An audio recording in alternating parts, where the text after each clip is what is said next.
Good afternoon सबों को मेरे भाई। चले हम लोग ऐसा देखें कि हमारे स्क्रीन पर जो क्वेश्चन है उसकी चर्चा हम लोग करें। देखो भाई, ये क्वेश्चन है कि निम्नलिखित को सुमेलित कीजिए। यानी कहा जा रहा है कि भाई कौन सा जो है, पहला कहता है कि खोजे गए तत्वों की कुल संख्या कितनी है। तो खोजे गए कुल तत्वों की संख्या जो है, आप जानते हो मेरे भाई कि 118 है। तो खोजे गए कुल तत्वों की संख्या, प्राकृतिक रूप से उपलब्ध तत्व कितने हैं, प्रयोगशाला प्रतिक्रियाओं से माध्यम से खोजे गए तत्व कितने हैं। तो total number of element searched, खोजे गए तत्वों की कुल संख्या जो है वो कितनी है, ये कह रहा है आपसे जो है मिलाने के लिए। भाई जरा सा 1 मिनट।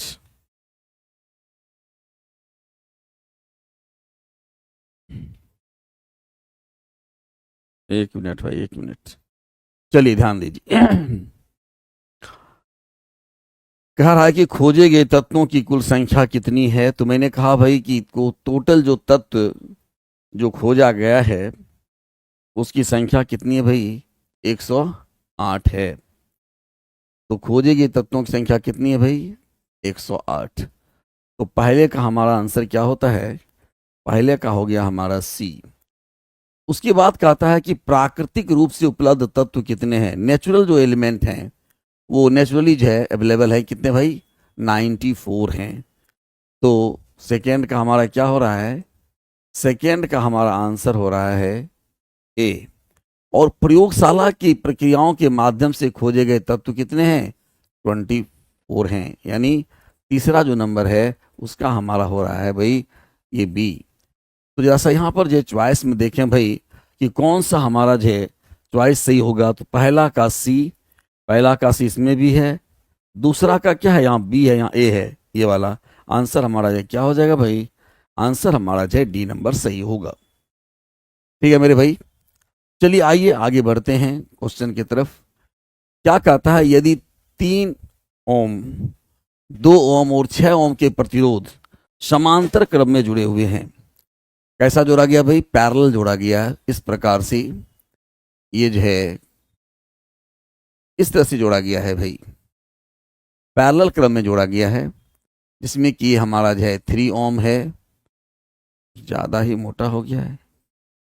हाँ, ये 3 ओम है, ये हमारा जो है 2 ओम है, और ये हमारा जो है 6 ओम है। इसको जोड़ा गया है। ठीक है, समांतर क्रम से किया है, इसमें उपलब्ध इनमें से कौन सा कथन सही होगा। अब देखो भाई, समांतर क्रम में जब कोई प्रतिरोध अगर जो जुड़ता है भाई, तो क्या आप जानते हो, सबसे पहले तो ये जानते हो भाई कि सबों का जो विभवांतर होता है वो क्या हो जाएगा, वो समान होता है। विभव में अंत से मान लो कि ये पॉइंट ए है, ये पॉइंट बी है, तो यहाँ पर क्या लिखेंगे, तो V A minus V B जो हम लिखेंगे, V A minus V B, ये इसके लिए वही होगा, इसके लिए वही होगा, इसके लिए सबों के लिए क्या होगा, बिल्कुल समान होगा। तो पहला कहता है कि प्रतिरोध में विभवांतर बराबर होगा, बिल्कुल सही बात है। प्रत्येक प्रतिरोध से गुजरने वाली धारा बराबर होगी नहीं। धारा बराबर कब होता है मेरे भाई, धारा बराबर हमारा होता है जबकि प्रतिरोध को हम किस में जोड़ते हैं, श्रेणी क्रम में जोड़ते हैं।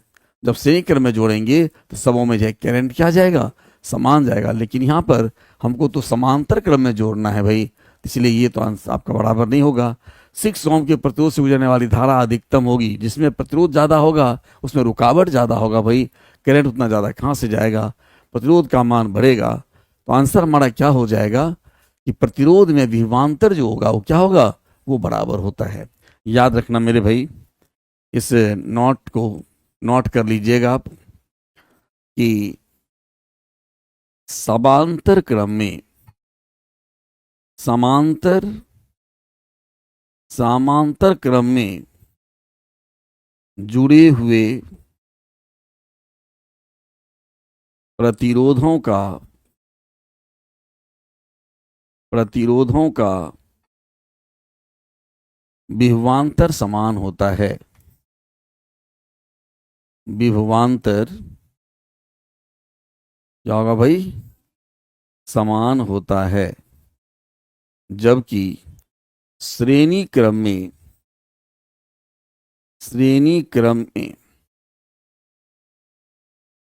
जुड़े प्रतिरोधों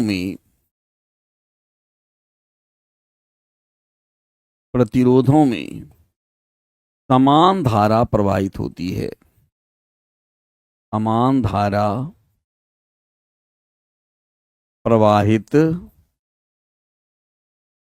होती है। तो इस बात को ध्यान रखना है कि समांतर क्रम में जो है हमारा जो है विभवांतर जो होगा वो समान होगा, और जबकि ये जो हमारा श्रेणी क्रम की बात अगर करेंगे तो उसमें जो है हमारा करंट जो होगा भाई उसका डायरेक्शन क्या उसका क्या होगा, वो समान हो जाएगा।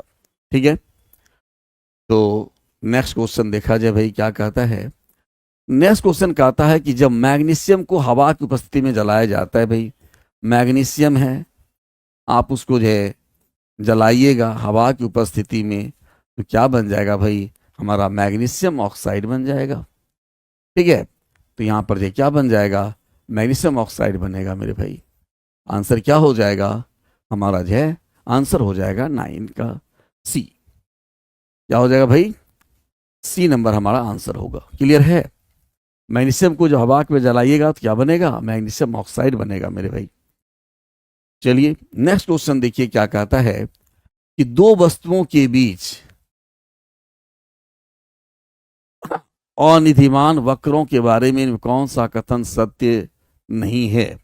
Which of the following is not true about the indifference curves between two common commodities?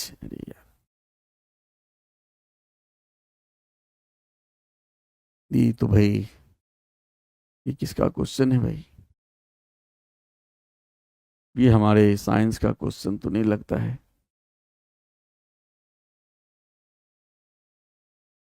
देखो भाई 24 नंबर क्वेश्चन देखिए, नींबू में कौन सा एसिड पाया जाता है भाई, तो आप जानते हो कि नींबू में पाया जाता है सैट्रिक एसिड। सैट्रिक एसिड पाया जाता है नींबू में, है ना। बिच्छू जो डंक काटती है उसमें क्या पाया जाता है भाई, आप जानते हो इसमें पाया जाता है मीथेनोइक एसिड, है ना, या इसी को बोलते हैं एसिटिक एसिड। क्या हो जाएगा, मीथेनोइक एसिड होगा भाई। और टमाटर में क्या पाया जाता है भाई, ऑक्जेलिक एसिड पाया जाता है, ऑक्जेलिक एसिड पाया जाता है। तो इस प्रकार से हम ये कहेंगे कि हमारा इसमें देखो आंसर कौन हो जाएगा मेरे भाई, आंसर हो जाएगा नींबू में सैट्रिक एसिड, यानी बी नंबर हो गया ये, है ना। पहले का बी हो जाएगा, दूसरे का क्या हो जाएगा, ए हो जाएगा, और तीसरे का क्या होगा, सी होगा। तो बी ए सी देख लीजिए किसमें है, तो बी ए सी ये वाला है, तो सी नंबर हमारा आंसर क्या हो जाएगा, बिल्कुल सही हो जाएगा भाई। चलिए नेक्स्ट क्वेश्चन देखते हैं। ZnO प्लस सी, Zn प्लस सी ओ, ZnO प्लस सी गिव्स Zn प्लस CO। चलो भाई यहां पर कह रहा है कि जिंक ऑक्साइड ऑक्सीकारक के रूप में कार्य करता है। जिंक ऑक्साइड ऑक्सीकारक के रूप में, ये ऑक्सीकारक अवकारक क्या होता है, जरा सा इसको मेरे भाई समझ लेना। ठीक है,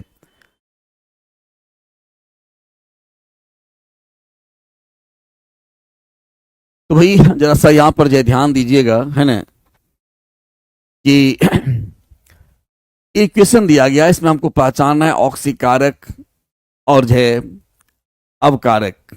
यहां पर देखिए कहता है कि ऑक्सीकारक, तो समझेंगे ऑक्सीकारक होता क्या है। ये कहता है भाई क्या कि ऑक्सीडेंट, ऑक्सीडेंट करने का मतलब जो कि ऑक्सीडाइज हो रहा है। एज रिड्यूसिंग एजेंट क्या होता है, ऑक्सीडाइजिंग एजेंट क्या होता है, कौन ऑक्सीडाइज हो रहा है, प्रोड्यूस हो रहा है। ध्यान दो मेरे भाई, कोई भी अगर क्वेश्चन दिया गया हो तो सबसे पहले आप क्या करो कि ऑक्सीडेशन नंबर निकाल लो मेरे भाई। ऑक्सीजन का हो गया यहाँ पर -2, ये हो गया +2, जिंक का हो गया +2। यहाँ पर कार्बन किसी के साथ कंबाइन नहीं कर रहा है तो क्या हो जाएगा, इसका ऑक्सीजन नंबर हो जाएगा 0। जिंक का क्या हो जाएगा, इसका भी हो जाएगा 0। यहाँ पर देखिए कार्बन यहाँ पर -2 हो जाएगा कार्बन का क्या हो जाएगा, +2 हो जाएगा। अब देखो भाई, जिसका ऑक्सीडेशन नंबर बढ़ रहा है, इसका मतलब क्या हो रहा है, उसका ऑक्सीकरण हो रहा है भाई। तो यहां पर देखिए Zn है, तो Zn जो +2 है उसका ऑक्सीजन नंबर क्या हो रहा है, बढ़ रहा है घट रहा है भाई, घट रहा है। ध्यान देना Zn, अच्छा एक चीज ध्यान देना, गलत पूछ रहा है आपसे भाई, कौन सा स्टेटमेंट आपका गलत है वो ध्यान देना है। तो Zn जो है +2 इसका ऑक्सीजन नंबर हो रहा है, और ये जो है घट के क्या हो गया, 0 हो गया। तो ऑक्सीजन संख्या इसकी क्या होगी, ऑक्सीजन संख्या घट रही है ना भाई। तो यहां पर क्या हुआ, ये क्या होगा, रिडक्शन हुआ। ये प्रोसेस क्या कहलाएगा, रिडक्शन कहलाएगा। और जो खुद रिड्यूस हो जाए और दूसरे को ऑक्सीडाइज कर दे, वो कहलाता है रिड्यूसिंग, जो कहलाता है हमारा ऑक्सीडाइजिंग एजेंट। ध्यान समझना मेरे भाई, प्रोसेस ये रिडक्शन है, लेकिन ये जो सबस्टांस है ये क्या है, ये ऑक्सीडाइजिंग एजेंट है। बात समझे। यहां पर देखो ZnO जो है जिंक में क्या हो रहा है, रिड्यूस हो रहा है। ये क्या हो रहा है, रिड्यूस हो रहा है, नहीं अवकृत हो रहा है। लेकिन आपको यहां पर देखिए चॉइस अब आइए, जैसा देखा जाए भाई कि जिंक ऑक्साइड ऑक्सीकारक के रूप में कार्य कर रहा है। बिल्कुल, जिंक ऑक्साइड ऑक्सीडाइजेंट की तरह कार्य कर रहा है, तो आप बिल्कुल सही है, हमारा ये स्टेटमेंट सही है। कार्बन अपचायक के रूप में कार्य कर रहा है, बिल्कुल सही है भाई, क्योंकि कार्बन क्या कर रहा है, अपने ऑक्सीजन नंबर को बढ़ा रहा है। जिसका ऑक्सीजन नंबर घटेगा, ध्यान देना, ऑक्सीडेशन नंबर घटेगा, जिसका ऑक्सीजन घटेगा वो क्या कहलाएगा, ऑक्सीडाइजिंग एजेंट कहलाएगा। जिसका ऑक्सीजन नंबर बढ़ेगा मेरे भाई, वो क्या कहलाएगा, वो रिड्यूसिंग एजेंट कहलाएगा। इसको आप समझ लीजिएगा। तो यहां पर देखो, और जिंक का ऑक्सीजन नंबर क्या हो रहा है, घट रहा है, ये क्या हो गया, ऑक्सीडाइजिंग एजेंट हो गया। कार्बन का ऑक्सीजन नंबर क्या हो रहा है, बढ़ रहा है, ये क्या हो जाएगा, रिड्यूसिंग एजेंट हो जाएगा, है ना। तो पहला दूसरा आंसर सही है आपका। कार्बन का CO में ऑक्सीकरण होता है भाई, बिल्कुल है। कार्बन का CO में ऑक्सीकरण हो रहा है, बिल्कुल हो रहा है, ऑक्सीजन नंबर बढ़ रहा है ना, तो ऑक्सीजन नंबर का बढ़ना क्या कहलाता है, ऑक्सीडेशन कहलाता है ना मेरे भाई। तो ये भी सही हो गया। आंसर हमारा कौन गलत हो गया, हमारा जिंक का Zn में ऑक्सीकरण ये गलत है, क्योंकि Zn का जिंक में क्या हो रहा है, रिडक्शन हो रहा है मेरे भाई, ऑक्सीकरण नहीं हो रहा है। इसलिए आंसर हमारा हो जाएगा सही, क्योंकि ये कह रहा है, हमें गलत चूज करने के लिए कह रहा था। तो गलत हमारा क्या हो जाएगा कि जिंक ऑक्साइड का जिंक में क्या, ऐसे भी आप जानते हो कि एडिशन ऑफ ऑक्सीजन इज ऑक्सीकरण, और ऑक्सीजन का निकलना क्या कहलाता है, अवकरण कहलाता है। तो यहां पर जो ऑक्सीकरण ना होकर अवकरण होगा भाई, ऐसे भी स्टेटमेंट आपका गलत है। चलिए नेक्स्ट क्वेश्चन देखते हैं मेरे भाई। प्लास्टर ऑफ पेरिस का रासायनिक नाम क्या होता है, plaster of Paris, plaster of Paris क्या होता है भाई, CaSO4 ऑफ H2O। ये जो है हमारा प्लास्टर ऑफ पेरिस का जो है फॉर्मूला होता है मेरे भाई। इसको क्या पढ़ते हैं, इसको जो है यहां पर देखो, अगर ये कंप्लीट H2O रहता तो हम इसको हाइड्रेटेड पढ़ते, लेकिन यहां पर क्या है, हाफ है ना, इसको क्या पढ़ेंगे, हेमी हाइड्रेटेड पढ़ेंगे। तो हेमी हाइड्रेटेड आप देख लीजिए किसमें है, हेमी हाइड्रेटेड कैल्शियम सल्फेट, ये आपका जो है क्या होगा, आंसर हो जाएगा हेमी हाइड्रेटेड कैल्शियम सल्फेट। ठीक है, अगर पूरा पूरा रहता भाई तो क्या पढ़ते, इसको पूरा रहता तो पढ़ते हम हाइड्रेटेड। जैसे देखिए, अगर मान लिया जाए हम इसको पढ़ना चाहें कि जैसे मान लो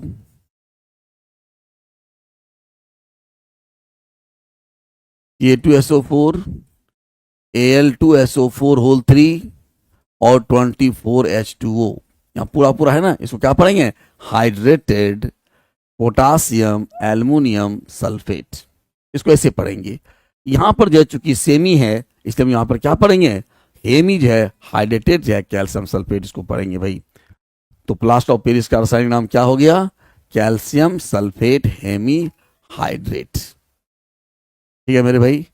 तो 32 का आंसर आपका क्या हो जा रहा है, C नंबर जो है क्वेश्चन आपका आंसर आपका सही हो रहा है। आइए यहां पर देखिए ये क्या कह रहा है भाई, यहां पर ये कह रहा है कि राइजोपस के निम्नलिखित चित्र में वेजिटेटिव तथा रिप्रोडक्टिव अंग की पहचान कीजिए।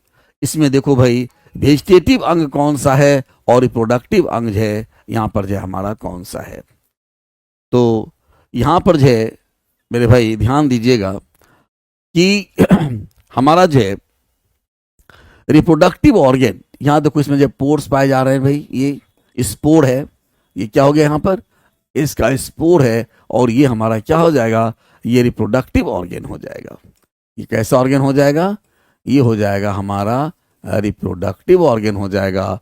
और ये जो है ये वाला पार्ट क्या होगा, ये वेजिटेटिव पार्ट हो जाएगा, वेजिटेटिव पार्ट हो जाएगा। वर्ध इसको बोलते हैं वर्धी भाग, और इसको बोलते हैं जनन भाग, जनन भाग बोलते हैं, है ना। जड़ तना पत्ती, है ना, ये सब क्या है, जड़ तना पत्ती जो हो गया ये जो वेजिटेटिव पार्ट हो गया, और फ्लावर और फ्रूट जो क्या हो गया, वो रिप्रोडक्टिव पार्ट हो गया प्लांट का भाई। ठीक है, तो ये जो है आपका वेजिटेटिव पार्ट्स है, और ये क्या है, रिप्रोडक्टिव पार्ट्स हो गया। आंसर नंबर हमारा क्या होता है, डी नंबर आंसर हमारा सही होगा मेरे भाई। क्लियर है। नेक्स्ट क्वेश्चन देखिए क्या कहता है, कौन सा जाइलम का एक घटक नहीं है। जाइलम का घटक नहीं है भाई, तो बेसल्स जाइलम का घटक है, ट्रैकिड्स भी जाइलम का घटक है, पेरेन्काइमा भी जाइलम का घटक है, लेकिन कंपेनियन सेल, ये कंपेनियन सेल पाया जाता है फ्लोएम में, तो ये जाइलम का घटक हमारा नहीं है मेरे भाई। तो आंसर हमारा क्या हो जाएगा, आंसर हमारा जो है सी हो जाएगा मेरे भाई। आई बात समझ में। तो ये जो है हमारा आंसर हो जाएगा आपका सी। नेक्स्ट क्वेश्चन देखा जाए कि भाई निम्नलिखित में से कौन सा युग्म सुमेलित नहीं है। नहीं को देखना, ध्यान देना भाई। एंथ्रासाइट निम्न श्रेणी का कठोर कोयला है। अरे भाई एंथ्रासाइट तो भाई सबसे जो है बेहतर क्वालिटी का कोयला होता है भाई, है ना, यानी जिसमें कि लगभग 90% जिसमें कार्बन होते हैं भाई, तो ये तो सबसे बेहतर क्वालिटी का कोयला है। और यहाँ पर क्या लिख रहा है, ये सबसे निम्न क्वालिटी का कोयला है, ये तो गलत बात लिख रहा है भाई, और गलत ही हमको चूज भी करने के लिए कह रहा है। तो यही तो आंसर मेरा सही हो गया भाई। दूसरा देखते हैं, धातु कर्मीय कोयला वाल्या भट्टी में लोहे को गलाने के लिए इसका उपयोग किया जाता है। बिल्कुल है भाई, बाथ भट्टी में जो हम लोग कोयला गलाते हैं, बात सही है। लिग्नाइट निम्न श्रेणी का भूरा कोयला होता है, बिल्कुल सही भाई। बिटुमिनस कोयला व्यावसायिक उपयोग में सर्वाधिक लोकप्रिय होता है, बिल्कुल सही है।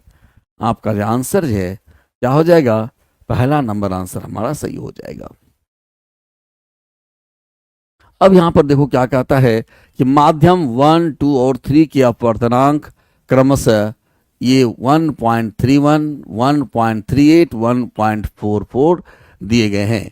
माध्यम में प्रकाश की चाल क्या होगी, कौन सा संबंध सही है, ध्यान दो मेरे भाई। तुम जानते हो कि किसी भी माध्यम में जो प्रकाश का वेग होता है, उस माध्यम के अपवर्तनांक का जो है इनवर्सली प्रोपोर्शनल होता है मेरे भाई। इनवर्सली प्रोपोर्शनल का मतलब होता है उल्टा, यानी जिसका अपवर्तनांक ज्यादा होगा उसका जो है प्रकाश का वेग क्या हो जाएगा, उसका कम हो जाएगा। तो यहां पर आप देख लीजिए कि पहला जो μ1 है, μ2 है और μ3 है, ये दिया हुआ है आपका कितना 1.31, फिर क्या है 1.38 और 1.44। इसका मतलब है भाई कि अपवर्तनांक जो है ये बढ़ रहा है, देख रहे हो 1.31, 1.314 बढ़ रहा है भाई। तो जब अपवर्तनांक बढ़ेगा तो इसका रिवर्स क्या हो जाएगा, इसका उल्टा जो है हमारा क्या हो जाएगा V1, V2, V3, इसमें जो है इस प्रकार का चिन्ह होगा। यानी जिसका अपवर्तनांक बढ़ेगा उसका वेलोसिटी क्या होगा, घटेगा। तो इसका आंसर आप देख लो भाई कौन होगा भाई, तो V1 जो है ये हमारा आंसर डी नंबर जो है सही हो जाएगा। ठीक है मेरे भाई, आइए नेक्स्ट क्वेश्चन की ओर देखें। कहा था यदि F न्यूटन का बल लगकर 25 केजी द्रव्यमान के बक्से को 15 मीटर तक धकेला जाता है, यदि इस क्रिया में किया गया कार्य 480 जूल हो तो F का मान ज्ञात कीजिए। भाई आप जानते हो कि W बराबर होता है F.S। कार्य आपको दिया गया है 480 जूल, बल कितना लगा रहे हो मेरे भाई, है ना। तो यदि F न्यूटन का बल लगाकर 5 kg 25 की द्रव्यमान की वस्तु को इतना मीटर धकेला जाता है, ठीक है भाई, तो यहां पर जो F बराबर हम क्या लिख सकते हैं, F इजकल टू हम लोग लिखेंगे F F बराबर हो गया ma, और ये हो गया हमारा S। एक मिनट, ऐप का मान निकालने का तो मुझे हमें लिखने की जरूरत नहीं है मेरे भाई, है ना, ये तो डायरेक्ट हम ऐप निकाल लेंगे इसको, है ना। तो यहाँ पर जैसे सीधे हमारा ऐप है, और विस्थापन कितना हो रहा है भाई, विस्थापन हो रहा है हमारा 15 मीटर हो रहा है, विस्थापन यहाँ पर हो रहा है। तो जब 15 मीटर हमारा विस्थापन हो रहा है, हमको ऐप निकालने के लिए कह रहा है भाई, तो यहाँ से जो है ऐप बराबर हमारा क्या हो जाएगा, W बटे यानी S हो जाएगा। तो W क्या हो जाएगा भाई, 480/15 हो जाएगा, है ना। तो 480/15, तो आपका आंसर क्या हो जाएगा, 16 हो जाएगा ना भाई। 5×3 = 15, 45, है ना, और 5×6 = 30।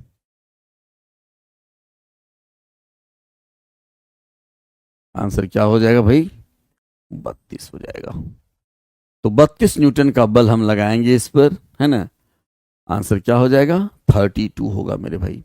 क्लियर करे सवाल, हमको ये जो है इससे कोई मतलब ही नहीं रह गया, है ना। सीधा हमको जो है एफ निकालना है, एफ निकालना है हमको, और डब्लू और एस दिया हुआ है, तो सीधा डब्लू बराबर एफ डॉट एस से हमको एफ डब्लू और एस मालूम है, एफ निकाल लेंगे, ठीक है। चलिए नेक्स्ट क्वेश्चन देखते हैं। -200 डिग्री सेल्सियस को फ़ारेनहाइट में बदलना है, क्या होगा भाई। आप जानते हो भाई कि जो सेल्सियस पैमाना और फ़ारेनहाइट पैमाने में क्या रिलेशन होता है भाई। आप जानते हो कि C/5 इजकल टू F-32/9। ये कैसे होता है, ये जरा सा आप समझ सकते हैं, समझ लीजिएगा कि मान लीजिए ये सेल्सियस पैमाना है, और ये हमारा जो है फ़ारेनहाइट पैमाना है। ये सेल्सियस है भाई, और ये फ़ारेनहाइट है। दोनों के पठन का जब रिलेशन हम निकालते हैं, तो आप जानते हो कि सेल्सियस का जो लोअर फिक्स पॉइंट होता है, ये होता है हमारा 0, और अपर फिक्स पॉइंट इसका जो होता है, ये होता है हमारा 100 डिग्री C। फ़ारेनहाइट का जो है जो लोअर फिक्स पॉइंट होता है, ये होता है हमारा 32, और अपर फिक्स पॉइंट होता है भाई, ये कितना होता है, 200। ये कितना हो जाएगा भाई, है ना। तो ये हो जाएगा हमारा जो है 212 में 180 जोड़ दो भाई, है ना, 8×3 = 11 के 212, है ना। तो ये होता है भाई इतना। अब जो है इसका जो है रीडिंग, मान लो कि जो है C है, तो C माइनस क्या लिखाता है, फॉर्मूला आपने पढ़ा होगा कि C minus lower fix point बटे upper fix point minus lower fix point बराबर होता है इसका जो है reading minus lower fix point बटे upper fix point minus lower fix point. यहाँ पर जो है C-0/100 -0 बराबर यहाँ हो जाएगा F-32/212 -32, यानी क्या हो जाएगा भाई, तो C बटे यहाँ पर देखो भाई, ये हो जाएगा आपका C/100 बराबर हो जाएगा F-32/180, है ना। तो यहाँ पर जो है अब इसको काट देना है भाई, है ना। तो जब काटोगे तो ये हो जाएगा कितना, 20×5 = 100, 20×9 = 80। ये फॉर्मूला आ गया कि नहीं आ गया बोलो। अब यहाँ पर हमको क्या कहता है कि सेल्सियस पैमाना हमें जो है हमें दिया गया है -200, ये हो गया -200। अब बटे क्या हो जाएगा भाई, 5 बराबर हो जाएगा F-32/9 हो जाएगा। इसको अगर कटिंग कर देंगे तो क्या हो जाएगा, -40 हो जाएगा। है ना। यहाँ पर क्या हो जाएगा, 40 हो जाएगा भाई ना। अब देखो यहाँ पर क्या आ गया तुम्हारा, ये आ गया तुम्हारा F माइनस 32 बराबर माइनस 9 चौक 36, 360 हो गया, है ना। अब जो है इसको इस पार ले जाइएगा तो F बराबर क्या हो जाएगा, माइनस 360 प्लस 32 हो जाएगा। इसको घटाइएगा मेरे भाई तो आंसर आपका क्या हो जाएगा, तो 32 को जब घटाइएगा तो आंसर हमारा हो जाएगा माइनस 328 डिग्री सी हो जाएगा। ठीक है, तो ये कहने का मतलब हुआ कि 68 का जो हमारा आंसर हो गया वो क्या हो जाएगा मेरे भाई, 68 का हमारा आंसर हो जाएगा 1। क्लियर है, बिल्कुल सही है मेरे भाई। आगे देखा जाए, निम्नलिखित में से किस पदार्थ का घनत्व सर्वाधिक होता है भाई, तो सबसे ज्यादा जो है घनत्व किसको कहते हैं, घनत्व होता है मास, है ना, पर यूनिट वॉल्यूम। ठीक है, इकाई आयतन में जो है किसी वस्तु का जो द्रव्यमान निहित होता है उसी को हम लोग क्या बोलते हैं, उसी को हम लोग बोलते हैं घनत्व। तो यहाँ पर देखो भाई सबसे ज्यादा घनत्व किसका हो जाएगा, तो लोहा है, पारा है, तांबा है, सोना है, तो सोना का घनत्व क्या हो जाएगा, सबसे ज्यादा हो जाएगा मेरे भाई। नेक्स्ट क्वेश्चन देखिए क्या कहता है, 500 केजी द्रव्यमान वाली एक कार को में मौजूद गतिज ऊर्जा इतना है, इसकी चाल ज्ञात करें। देखो मेरे भाई आप जानते हो भाई कि काइनेटिक एनर्जी बराबर होता है हाफ एम वी स्क्वायर। अरे रे भाई ये क्या हो गया, हाफ एम वी स्क्वायर होता है। अब बताओ काइनेटिक एनर्जी आपको दिया हुआ है कितना, 64 किलो जूल दिया हुआ है, याद रखना है भाई 64 किलो जूल, है ना, 64 किलो जूल दिया हुआ है। ठीक है, अब कह रहा है कि द्रव्यमान कितना दिया हुआ है इसका, हाफ 500 क्या है ग्राम दिया हुआ है ना, सॉरी 500 केजी दिया हुआ है। ठीक है, 500 केजी दिया हुआ है और आपको जो है कह रहा है कि भी स्क्वायर का मान जो है आपको जो है निकालना है। ठीक है, तो कोई दिक्कत नहीं है मेरे भाई, है ना। यहाँ पर आप क्या कीजिए, यहाँ पर जो है किलो जूल है इसको जो है 64,000 कर लीजिए, इतना जूल हो जाएगा, बराबर हो जाएगा हाफ इंटू 500 भी स्क्वायर हो जाएगा। यहाँ से 2 शून्य काट दीजिए, यहाँ से 2 शून्य इसका काट दीजिए, है ना। उसके बाद जो है यहाँ से भी काट सकते हैं, यहाँ से भी काट सकते हैं भाई, है ना। इसको 5 से काट दीजिए, है ना, तो क्या हो जाएगा 5 हो जाएगा, है ना, ये 5 हो जाएगा। और यहाँ पर क्या हो जाएगा, 5 दूनी 10, 5 आठे 40, इतना हो जाएगा ना भाई। अब देखिए भी स्क्वायर बराबर क्या लिखिएगा, 128 गुना 2 लिखिएगा कि नहीं, बिल्कुल लिखिएगा भाई। अब जब भी का जब मान निकालिएगा तो यहाँ क्या कर देना पड़ेगा, रूट अंडर कर देना पड़ेगा, 128 इंटू 2 हो जाएगा, है ना। तो यहाँ पर आप लिख सकते हो 2 इंटू 64 इंटू 2, है ना, और 64 को 8 इंटू 8 लिख सकते हैं ना। इसका जब रूट निकालेंगे तो क्या हो जाएगा, 8 गुना 2 क्या हो जाएगा भाई, 16 हो जाएगा। आंसर क्या होगा मेरे भाई, 16 हो जाएगा। ठीक है, ठीक है ना भाई। हाफ एम बी स्क्वायर करेंगे, यहाँ पर जो है 64 किलो जूल था, 64 किलो जूल को जूल में कन्वर्ट कर लिए, भी स्क्वायर का मान हमको निकालना था, यहाँ पर ऐसा करेंगे, खंड कीजिएगा, 8 64 हो जाएगा, यहाँ पर 8 निकल जाएगा, 2 में से 1 2 बाहर निकल जाएगा, 16 हो जाएगा। आंसर क्या हो गया, 70 का आंसर देखिए हमारा क्या है, 70 का आंसर हमारा होगा सी नंबर मेरे भाई, बिल्कुल सही है। आगे देखते हैं, कहता है निम्नलिखित में से कौन सी जल वाटर शेड मैनेजमेंट की एक हानि है, इसकी अनुरक्षण की लागत बहुत अधिक होती है, सूखे और बाढ़ का खतरा कम होता है, वाटर शेड मैनेजमेंट और जल संभर समुदाय की आय में वृद्धि होती है, अनुप्रवाही बांधों और जलाशयों के जीवन काल को बढ़ाता है। तो यहाँ पर जो है भाई सबसे पहले अगर सही ढंग से अगर प्रबंधन जो है अगर किया जाए तो हमारे सूखे और बाढ़ का जो खतरा होगा वो क्या होगा भाई, वो कम होगा, या इसके संरक्षण की लागत बहुत अधिक होगी। कौन सी जल भंवर प्रबंधन मैनेजमेंट की एक हानि है? अच्छा, हानि आपसे पूछता है, ये तो लाभ हो गया ना भाई कि बाढ़ का खतरा कम हो जाएगा, है ना, तो आय में वृद्धि होगी, सब तो लाभ हो जाएगा, है ना। हानि क्या होगी भाई? हानि होगी कि इसके संरक्षण में लागत क्या लगेगा, बहुत अधिक लगेगा भाई, ये हानि होगी। आंसर हमारा क्या हो जाएगा, 1 नंबर सही हो जाएगा।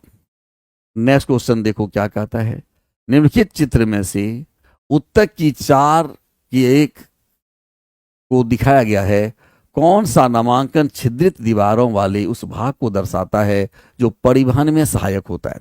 अब देखो भाई यहां पर तो दिखाया गया है, तो परिवहन में कौन सा सहायक होगा, ये जो हमें दिखाया गया ए नंबर जो दिखाया गया भाई, ये तो यहां पर जो है ये टलनी प्लेट को दिखाया गया है भाई, ठीक है। लेकिन बी नंबर जो हमारा है देखो ये जो है ये क्या है, कंडक्टिंग सेल्स को दिखाया गया है। तो जो मटेरियल को ले जाने वाला होगा वो कौन होगा, ये बी नंबर ही तो होगा भाई। तो यहाँ पर क्या कहता है, हेल्प्स ट्रांसपोर्ट, तो वाटर को ले जाने का काम या भोजन को ले जाने का काम जो करेगा, चूंकि फ्लोएम है तो भोजन को ले जाने का काम करेगा, और ये जो है हमारा क्या होगा, बी नंबर जो है हमारा आंसर सही हो जाएगा मेरे भाई। तो हमारा जो है बी जो है वो सही है ना।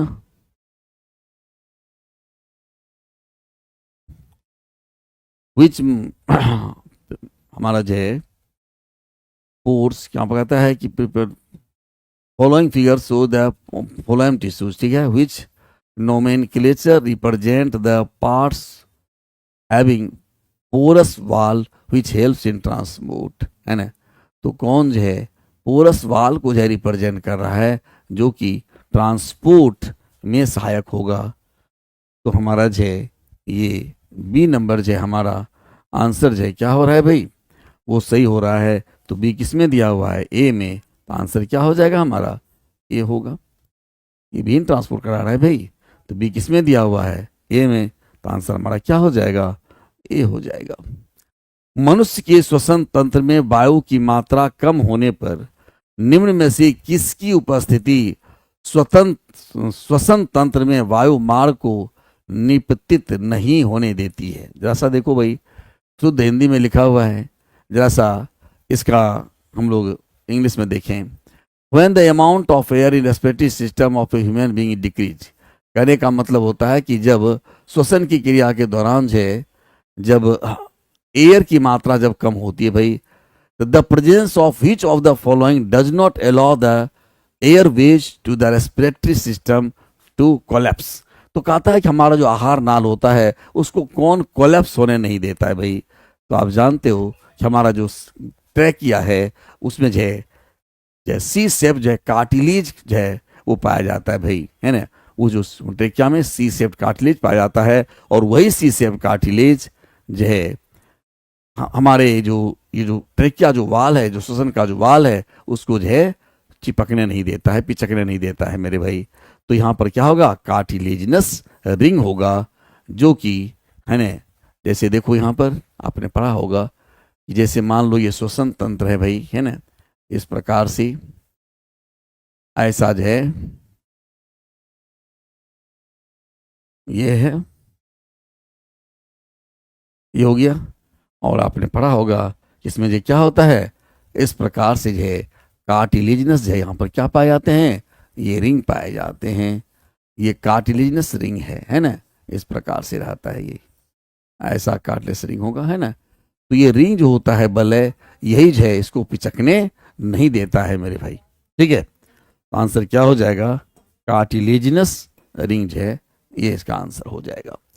किसी सोलेनॉइड के भीतर चुंबकीय क्षेत्र क्या होते हैं भाई, तो सोलेनॉइड के अंदर जैसे मान लो कि ये सोलेनॉइड हो गया है ना, और इस पर जो है इस प्रकार से वायर जो है हमने जो है, तो ये जो सोलेनॉइड हमारा होता है, सोलेनॉइड के अंदर जो है हर जगह है ना क्या होता है भाई, चुंबकीय क्षेत्र हमारा समान होता है। तो चुंबकीय क्षेत्र क्या हो जाएगा, हर जगह सोलेनॉइड में हमारा चुंबकीय क्षेत्र क्या होगा मेरे भाई, समान होता है, याद रखना है।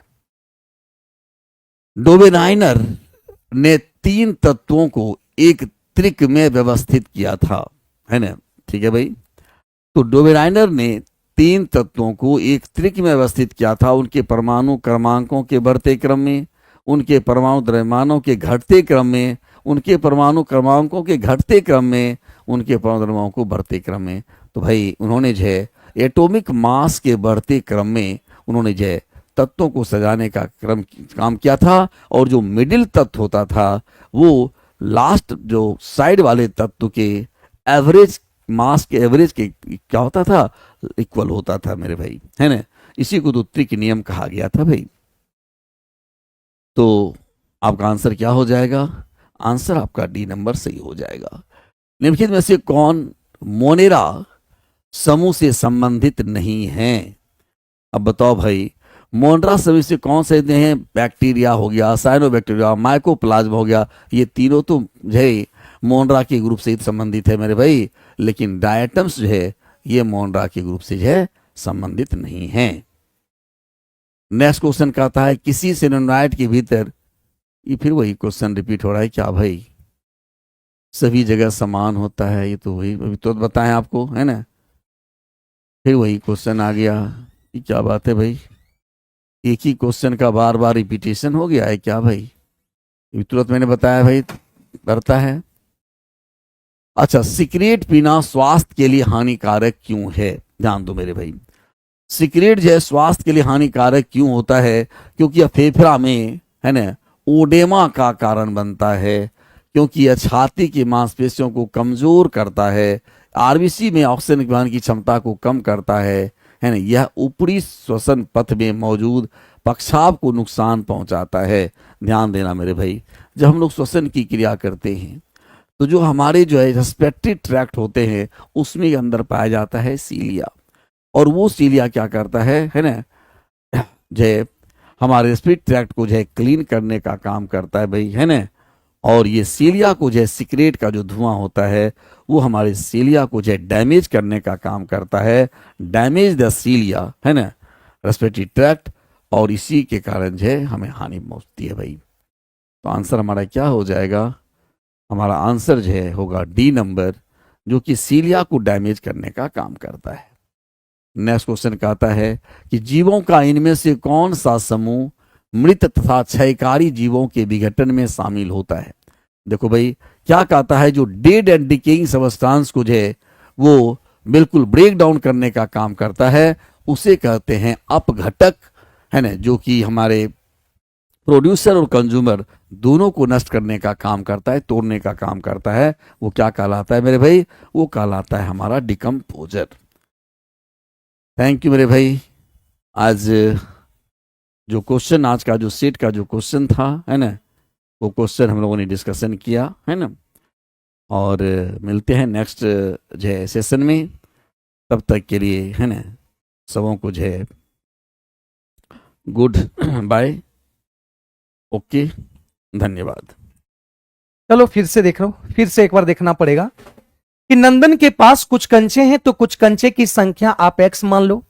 अब मान लेते हैं कि x कंचे डिस्ट्रीब्यूशन करना है 15 बच्चे में, Q1 मतलब ये आपका कुछ संख्या होगा Q1, अगर Q1 के रिस्पेक्ट में अगर यहाँ पे 15 बच्चों में डिस्ट्रीब्यूशन करें तो तब पर भी शेषफल आपका 2 आपका बच जाता है, इस थैला में 2 बच जाता है, ठीक है। x ये वाला टोटल x है, लेकिन x यहाँ बांटा गया है, x यहाँ पे 24 कंचे को 24 बच्चों में कंचे बांटा गया, तो कुछ संख्या में बांटा गया तो शेषफल यहाँ पे 11 बच जाता है। इसी तरह से ये भी 32 बच्चों में बांटा गया तो 29 शेषफल बचता है। इसी तरह से 31 बच्चों में बांटा गया तो 0 शेषफल बचता है। इसका मतलब क्या होगा कि ये जो x होगा वो 31 का मल्टीपल होगा, तो x जो कंचे होगा वो 31 का मल्टीपल होगा, मतलब x 31 से डिवाइड होगा। इसका मतलब 31 के इंटू Q1 Q4 यहां पे क्या रख दें, जो आपका 2360 2350 2370 2360 उसके बाहर और 2300 लास्ट आपका 90 के बीच होना चाहिए। 2350 से 2390 के बीच ऐसा होना चाहिए, तभी ऑप्शन मैच करेगा। तो हम लिखे अगर 80 रहता तो 80 अगर गुना करते 8 दिया 24, तो 2400 हो जाता, मतलब 2400 से बाहर हो जाता, कुछ उसके नजदीक होता तो मान लेते हम 77 मान लिए, कुछ बीच में मान लो 77 मान लिया, नजदीक 77 मान लिया, 77 गुना किए तो 287 आया। मतलब ये आपका x का वैल्यू 287 रखेंगे तो यहां पे देखने को मिल रहा है कि 2380 और 2390 के बीच आएगा। अब ये जो 87 कहीं भी रखेंगे तो आपका ये 2387 ही होगा, है ना। ये कहीं भी अगर 77 रख देंगे तो ये आपका 2377 होगा। ये भी 77 अगर यहां रखेंगे तो सब में 2377 होगा, मतलब कंचों की संख्या समान हो जाएगा, कंचों की संख्या समान हो जाएगा।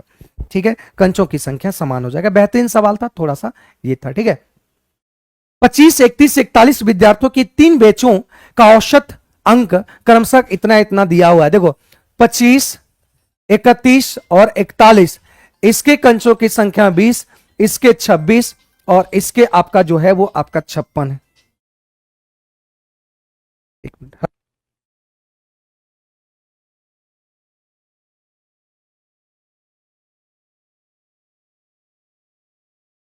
बात समझना कि यहां पे 25 आपका, यहां पे क्लास में 25, पहला क्लास में 25 स्टूडेंट है, दूसरा क्लास में 31, तीसरा क्लास में 41 स्टूडेंट है।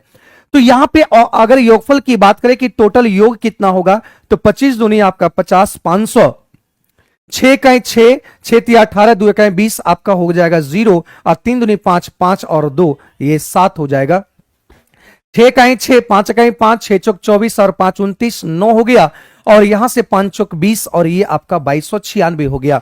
कितना आ गया भाई? 2296 हो गया। इस बात को ध्यान देना, है ना। सभी को अगर हम जोड़ते हैं तो ये आपका हो जाएगा कितना दोस्त? ये आपका जोड़ने की बात करते हैं तो 6 6 12, 9 1 10, 2 5 2 7, 7 1 8 और 2 1 3।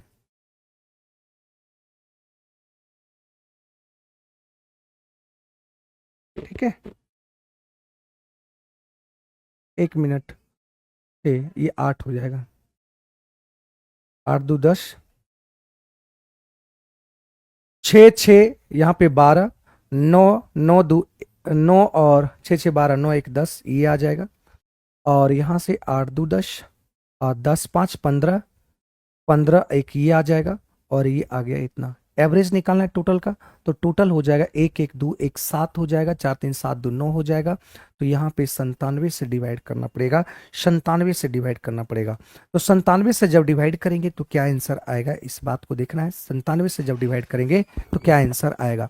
तो जब 97 से इसको डिवाइड करेंगे तो ये आपका कट जाएगा। 3 बार में अगर कटाते हैं तो 3 सती 3 आ गया, हाँ 3 बार में ये कट जाएगा। तो ये आपका देख लो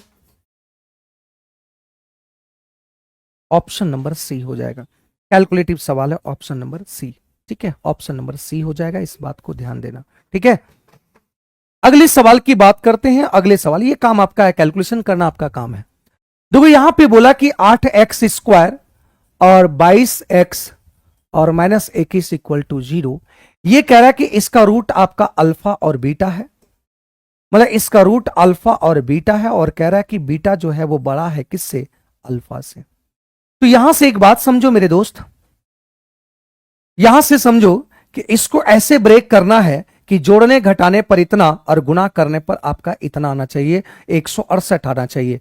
तो यहां से आपको देखो 28x और माइनस 6x ले सकते हैं। 8 6 48, 6 दूनी 12 12, 168 हो जाएगा। और माइनस 21 ये ले सकते हैं, मतलब इसको जोड़ने पे इतना आ रहा है और यहां पे इसको गुणा करने पर आपका इतना गुना हो जाएगा, करने पर 168 आ जाएगा। तो यहां से अगर हम काटने की कोशिश करते हैं तो यहां से 4,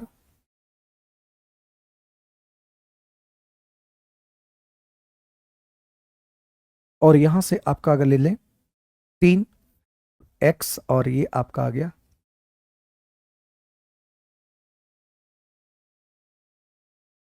तो ये आपका आ गया 4x minus 3, 2x plus 7 equal to 0। तो यहां से 4x बराबर आ गया 3, तो x बराबर आ गया 3/4 और यहां से x बराबर आ जाएगा कितना? 7/2। Two negative. लेकिन यहां पे बोला गया, इसका कहने का मतलब क्या हुआ कि अल्फा का मान बीटा का मान अल्फा से बड़ा होगा, इसका मतलब बीटा जो होगा वो प्लस वाला आपका वैल्यू होगा और अल्फा जो होगा ये आपका नेगेटिव वाला होगा। बस क्या करना है दोस्त, बस यहां पुट कर देना है। तो 2 अल्फा, अल्फा का मान 3/4, माइनस प्लस माइनस माइनस हो जाएगा 3,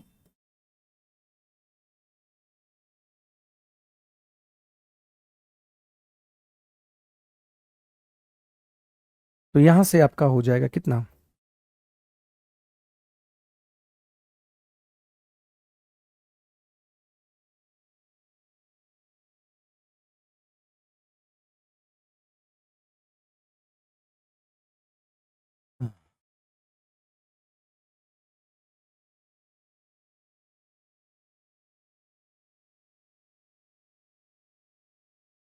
उल्टा लिख दिया ना, उल्टा लिख दिया। अल्फा का मान आपका है, 1 मिनट, उल्टा लिख दिए। अल्फा का मान आपका है -7/2 और बीटा का मान 3/4 है। तो ये कैंसिल हो जाएगा, और 2 से 2 कैंसिल हो गया, -7 और 3 तिया 9, 4, 7 चौक 28, 28 में से 9 गया, तो ये आपका आ जाएगा आंसर, ए आ जाएगा ऑप्शन, ए आ जाएगा ऑप्शन। ठीक है, किसी निश्चित धनराशि पर 6% साधारण ब्याज की दर से 2 वर्ष का प्राप्त साधारण ब्याज वार्षिक रूप से संयोजन होने वाली चक्रवृद्धि ब्याज के बीच का अंतर इतना है। तो हम जानते हैं कि 2 वर्ष का, याद रखना कि 2 वर्ष का सीआई और एसआई का जो अंतर होता है वो r²/100% होता है। तो यहां 6 दिया, 6 चक 36, मतलब ये आपका जो होगा 6 चक 36 मतलब 36/100, ये आपका परसेंटेज हो जाएगा अंतर का। और इतना ही बराबर आपका दे रखा है कितना, 78, तो 36 गुना 100 और फिर ये परसेंटेज वाला भी 100 ऊपर जाके गुना हो जाएगा, तो ये आपका मूलधन आ जाएगा, मूलधन। ठीक है, तो ये आपका 9 चौक 36,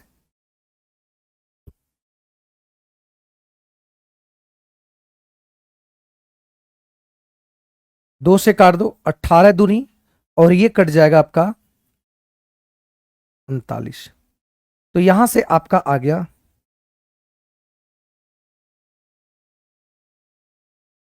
18 दूनी 36, 30, 18 इकाई 18, ठीक है, 18 इकाई 18 और आपका 12, 120, 18 अठी, 18 अठी, 18 छक, ठीक है, 18 छक 108 आपका आ गया 108, तो 8 आपका इधर 12, 20, 120, फिर आपका हो जाएगा 120, फिर ये 6, 6 आपका यही आंसर हो जाएगा, 6 6 आपका लगते जाएगा, तो वही आंसर हो जाएगा, बी इसका सही आंसर हो जाएगा। ठीक है, करा कि सरल अपनी यात्रा का 8 घंटे में पूरा कर सकता है, वो आधी दूरी 90 किलोमीटर प्रति घंटे की चाल से और शेष दूरी इतना चाल से तय करता है। यात्रा की कुल दूरी ज्ञात करेंगे।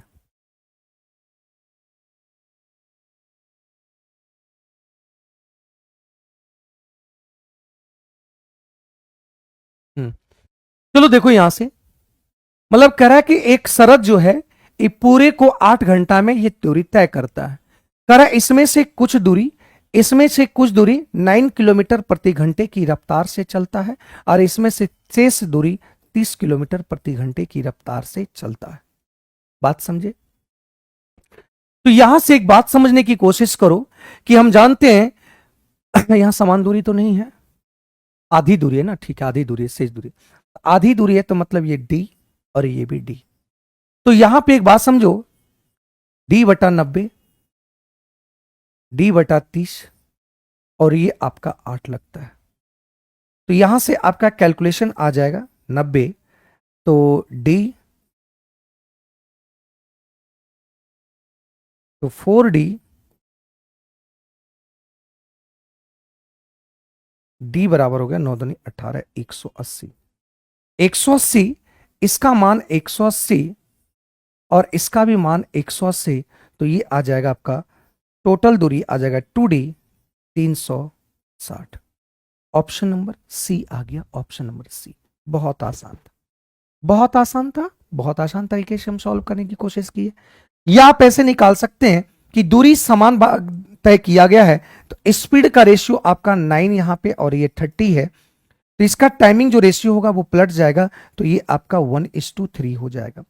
सब मिलकर आपका 4 यूनिट बराबर ले रहा है, टोटल दूरी यहां पे 4 यूनिट, लेकिन कह रहा है कि 8 घंटा ले रहा है, तो 1 यूनिट बराबर 2 घंटा, 1 यूनिट बराबर 2 घंटा, तो ये भी आपका 2, ये भी आपका 2 हो जाएगा, तो ये आपका हो जाएगा कितना, 2 घंटा, और ये आपका 6 घंटा। तो कुल दूरी की टोटल डिस्टेंस की अगर बात करा तो 9 दूनी 18 और 6 तिया 18, तो 180, तो ये आपका 360 किलोमीटर तय कर लेगा, ऑप्शन नंबर ये। तो ये आपका रेशियो मेथड से सॉल्व किए कि जब डिस्टेंस सेम रहेगा तो स्पीड आपका इनवर्सली प्रोपोर्शनल हो जाएगा, किसका, टाइमिंग का हो जाएगा। टाइमिंग वर्ष के प्रथम 3 महीने में मानव की प्रति माह औसत आय 7600 इतना है 3 महीने में, ठीक है। अप्रैल में उसकी आय प्रथम 3 महीने के औसत आय से,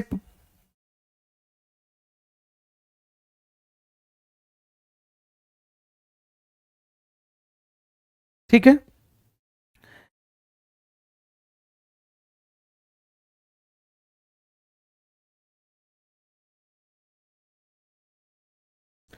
चलिए यहां पे एक बात समझेंगे, यदि पूरे वर्ष के लिए उसकी प्रति माह औसत आपका इतना दिया हुआ है, तो पूरे 12 महीने की अगर बात किया जाए कि 12 महीने में टोटल कितना खर्च होगा, कितना इसका इनकम होगा, तो 12 इसमें गुना कर देंगे, ठीक है। ये टोटल आपका 12 महीने का आ गया।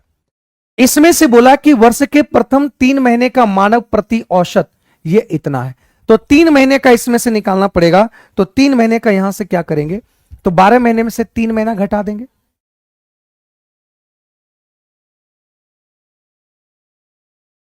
ठीक है, 3 महीना घटा देंगे। उसके बाद क्या बोला गया है, करा कि उसकी अप्रैल में उसकी आय प्रथम 3 महीने के औसत से 75% अधिक है, तो 75% निकाल लो पहले, 25 तिया 75, 25 चौका 100, ये 4 से कट जाएगा, ये 4 से कट जाएगा, 4 इकाई 4, 3 36, 9 चौक 36, 0, और ये कट जाएगा 4 दूनी 8, 4 चौक 16, तो 4 तिया 12, 4 तिया 12, 3 दूनी 6, 13, और 9 तिया 19, तिया 57, 5700 इतना, तो जोड़ देंगे 5700 इतना, ठीक है। तो इसमें इसका जोड़ देंगे,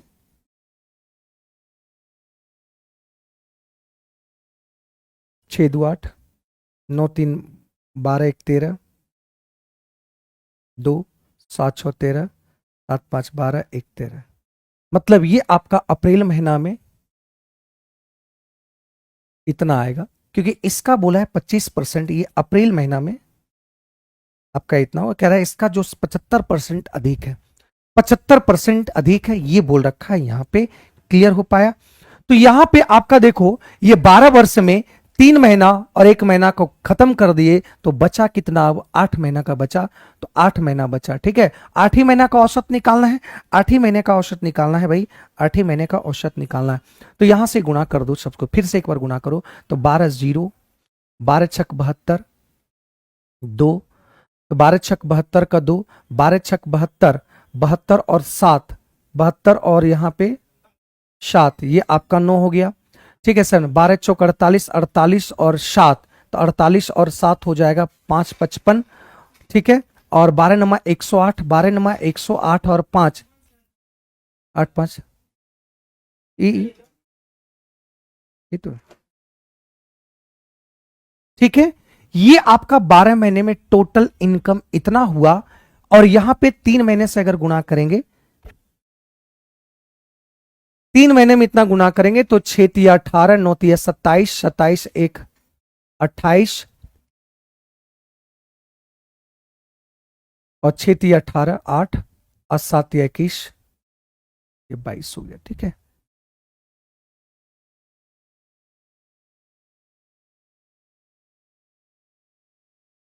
ठीक है भाई, और यहां से आपको देखिए, इसमें कैलकुलेशन ही करना पड़ेगा, इसमें कैलकुलेशन ही बहुत ज्यादा है, ठीक है, इसमें कैलकुलेशन ही बहुत ज्यादा है, तो ये आपको करना ही पड़ेगा। तो एक काम करना, इसको सॉल्व करना, तो ये आपका देख लेते हैं, ठीक है। ये डायरेक्ट हम लिख देते हैं और बटा 8, ये आप कर लेना, ठीक है दोस्त, ठीक है। तो ये कट जाएगा आपका, समय लगेगा, तो इसमें आपको करना ही पड़ेगा, दूसरा कोई उपाय नहीं है, गुणा भाग करना ही पड़ेगा, इसमें दूसरा कोई भी उपाय यहां पे नहीं है, ठीक है। करा पेट्रोल की कीमत 25-75% बढ़ जाती, इसकी खपत कम करने करके कितने परसेंट की जानी चाहिए, चाहे खर्च इतना हो जाए। देखो यहां पे कीमत की अगर बात करें कि कीमत इसका जो होगा, तो कीमत 100 था, कीमत 100 था, ये आपका 75% बढ़ गया, मतलब एक 75% को क्या लिख सकते हैं, 75% को लिख सकते हैं 75/100, तो 25 चौका 25 दिया, मतलब कीमत पहले 4 था, ये बढ़कर हो गया कितना 7। लेकिन खर्च बोला गया है, लेकिन अगर खर्च बोला गया है कि खर्च केवल आपका 33% ही बढ़ा, तो ये 100 था 133 बढ़ा, तो यहां से आपको क्या निकालना है, इसका निकालना है खपत। हम जानते हैं मेरे भाई कि खर्च में आपका जो है मूल्य गुना क्या है, मूल्य गुना खपत। अरे खर्च में क्या होता है, मूल्य इंटू खपत। अरे भाई आप चीनी खरीदने जाते हैं तो मूल्य पैसा देते हैं, और पैसा के बदले आप क्या लेते हैं कि अगर 12 रुपये केजी है, मतलब 40 रुपये केजी अगर चीनी है, तो 2 केजी लेते हैं, 40 गुना 2 करते हैं, तो 80 रुपया आप दिए, तो 80 रुपया खर्च हुआ आपके पैकेट से। तो खपत, तो यहां से खपत निकालेंगे तो मूल्य इसको डिवाइड कर देंगे, तो यहां से अगर डिवाइड करें तो 25, 4 से इसको डिवाइड करेंगे 25, 7 इकाई 7, 7 नमा 63, तो कितना का कमी हुआ मेरे भाई, 6 का कमी हुआ, इससे 25 से, 25 चौका 100।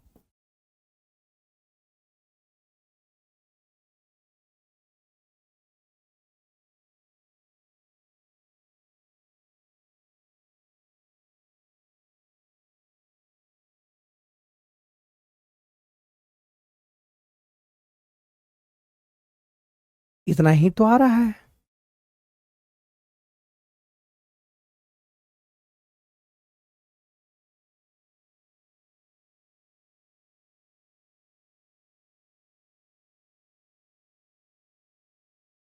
इसकी खपत कम करके कितनी परसेंट की जानी चाहिए, ओ खपत कितनी कम करनी चाहिए, तो 100% अगर खपत है तो इसमें 24, देखो 100% इसमें कितनी कमी करनी चाहिए, तो कितनी कमी हो जाएगा, 76 कमी करनी पड़ेगी, 76 कमी करनी पड़ेगी, ठीक है, ये इसका आंसर हो जाएगा। या ऐसे इसको शॉर्टकट अगर करना चाहते हैं तो ध्यान रखना, शॉर्टकट अगर करना चाहते हैं तो ध्यान रखो, 100 रुपया आपका मान लेते हैं खर्च, इसमें मूल्य, मूल्य में वृद्धि हुआ कितना, 175 हो गया। अब कह रहा है खर्च केवल कितना बढ़ा, 133 बढ़ा, तो कितना कमी हुआ भाई, तो कितना कमी हुआ, तो ये कमी हो गया 175, 5 में से 3 गया 2, 7 में से 3 गया 4, 42 की कमी हुआ, गुना 100 कर देंगे, यही निकल जाएगा। तो 25 पंचे 25 सती, तो ये कट जाएगा आपका 25 चौका, तो ये आपका हो गया कितना 24%, ये आपका शॉर्टकट निकल जाएगा, इस बात को ध्यान देना। तो कह रहा है कि कितनी कमी की जानी चाहिए, तो ये आपका तो इतना इतना परसेंट हो जाएगा, तो कितना कमी होना चाहिए, कितनी खपत को कमी करके, तो कमी कर करके कितने प्रतिशत की जानी चाहिए, मतलब कमी करने के बाद कितने परसेंट चाहिए, तो 24% कमी हुआ, तो 100% खपत होता है, तो 24 कम करेंगे तो 76% आंसर हो जाएगा, ठीक है। रिजिड कोण स्ट्रेट लाइन एंगल 180 डिग्री का होता है, स्ट्रेट लाइन 180 डिग्री का होता है, इस बात को समझना, रिजिड कोण उसी को बोलते हैं, ठीक है। ये देखो आपका सिंप्लीफिकेशन है, इसमें बहुत ज्यादा समय आपको नहीं लगेगा, तो देखो कैसे डायरेक्ट करेंगे, कैसे कैसे इसको क्वेश्चन को सॉल्व करेंगे, इस बात को ध्यान देना।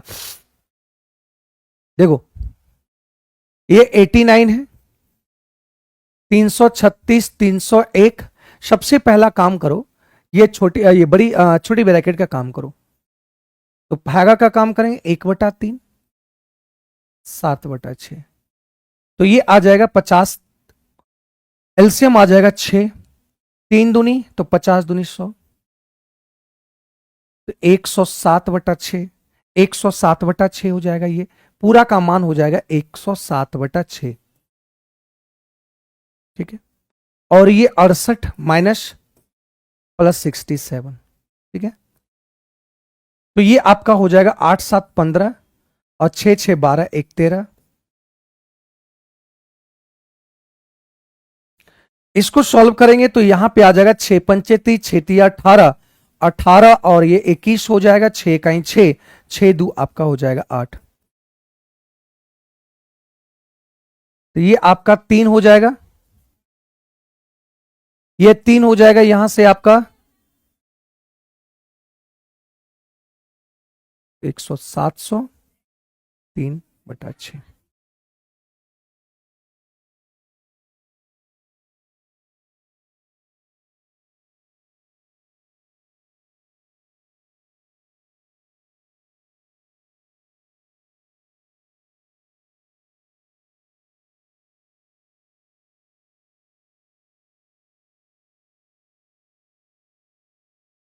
ओ sorry sorry sorry sorry sorry sorry, ये अलग है, ये अलग है। पहले इस ब्रैकेट देखो, यहाँ पे मंझली ब्रैकेट है, इसके अंदर काम करना पड़ेगा पहले। रुक जाओ रुक जाओ रुक जाओ रुक जाओ, ये पहले काम होगा, ठीक है, ये पहले काम होगा,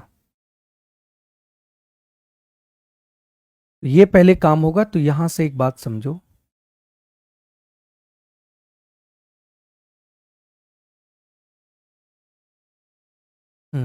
तो यहां से ये काम करेंगे तो 8 छक 48 और 6 छक 36, 36 में से ये आपका आ गया 301/6 आ जाएगा, अब प्लस 67। तो याद रखना कि यहां से ये पूरे सॉल्यूशन जो आया है 301/6 और प्लस 67 आया, तो ये कट जाएगा और 6 से इसको काटेंगे, तो 6 से इसको काटेंगे, 6 पंचे 30, 6 छक 36, तो 89, 56 और 67। तो यहां पे 9 7 आपका 16 60 100 आंसर हो जाएगा। नहीं देख, 9 7 आपका हो जाएगा कितना 16, 8 6 14 100। समझे बात, समझे बात की नहीं, क्लियर हो पाया कि नहीं? यहां पे देखो, सबसे पहले छोटी ब्रैकेट का काम किए, इस छोटी ब्रैकेट का काम किए तो 107/6 आया। इसके मंझली ब्रैकेट के अंदर है तो ये 301/6 है। मंझली ब्रैकेट के अंदर गुना है 336, तो 301 गुना/6 इसको गुना किए तो ये 301 कैंसिल हो गया, ये कटेगा 56, 89 ये आपका और प्लस ये 67 आपका बाहर था और ये कर पाए तो 100 आंसर आ गया। अगला करे कि एक आय में 500 रुपया की वृद्धि होती तो उपभोग में कितनी % की कमी कर देनी चाहिए? एमपीसी, ये क्या है एमपीसी?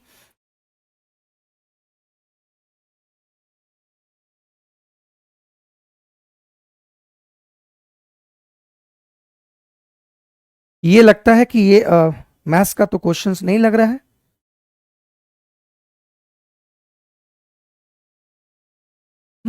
500 रुपया की वृद्धि होती तो उपभोग में कितनी वृद्धि होगी?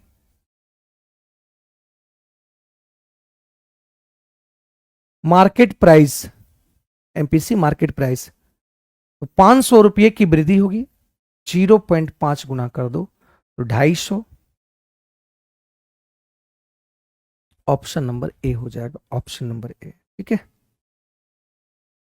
अगला बोला एक आयताकार मैदान की भुजाओं, एक आयताकार है,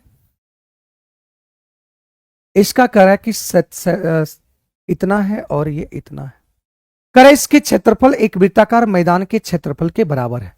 तो कह रहा है कि इसका जो एक आयताकार, एक आयत का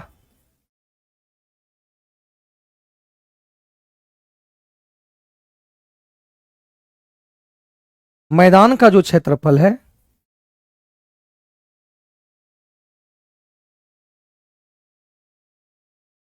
मैदान के क्षेत्रफल जो इसके क्षेत्रफल के बराबर है, तो आयताकार क्षेत्रफल 77 50 होगा और वृत्ताकार का जो क्षेत्रफल होगा मैदान का, तो इसमें आर होगा, तो ये पाई आर स्क्वायर, पाई मतलब ये 22/7, आर स्क्वायर, आर तो नहीं दिया है, आर ही निकालना है, तो ये आर स्क्वायर।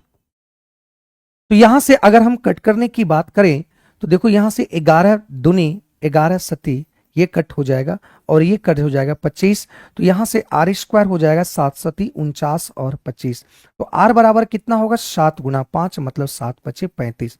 तो इसका परिधि निकालना है, तो परिधि बराबर आप जानते हैं मेरे भाई 2 पाई आर 22/7 आर होता है 35, तो 7 5 35, 5 दूनी 10 मतलब 220 मीटर हो जाएगा। ऑप्शन नंबर बी इसका सही आंसर होगा। बहुत आसान सवाल थे, इस चीजों को आप देख पाए। ठीक है, एक दुकानदार समान अंकित व मूल्य वाले खिलौने पर निम्न योजनाओं का पेशकश करता है। किसी भी संख्या में खरीदे खिलौने पर 12% और 15% की क्रमिक छूट देता है।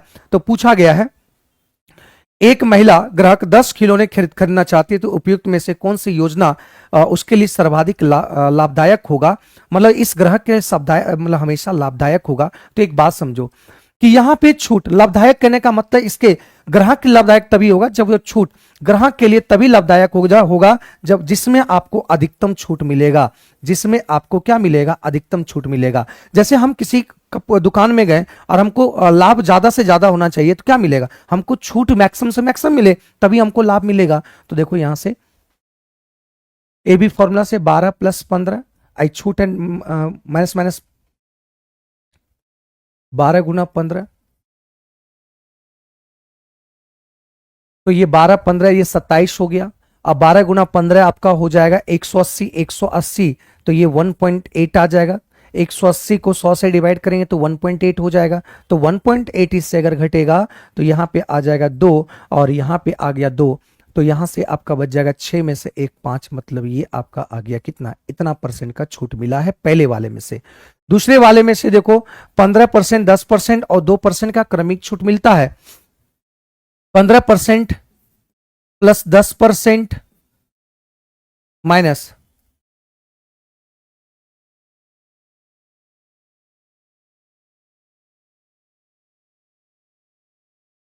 ये कैंसिल हो जाएगा, तो 15 10 25 और माइनस 1.5, तो ये आपका हो जाएगा 23.5%। लेकिन इसमें 2% और फिर ऐड करेंगे, मतलब ये 2 का निकाले फिर अगला एक 2 का निकालेंगे, तो ये आपका हो जाएगा 2 और 23 × 5 × 2,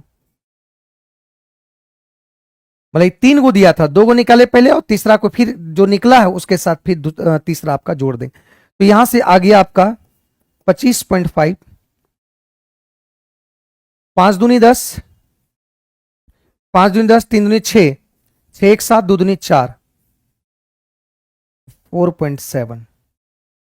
तो 4.7 अगर ये करेंगे तो 12 में से 7 गया, 15 में से 7 गया तो 8, यहां बच गया 10, यहां बच गया कितना 4 0 और इतना आ जाएगा।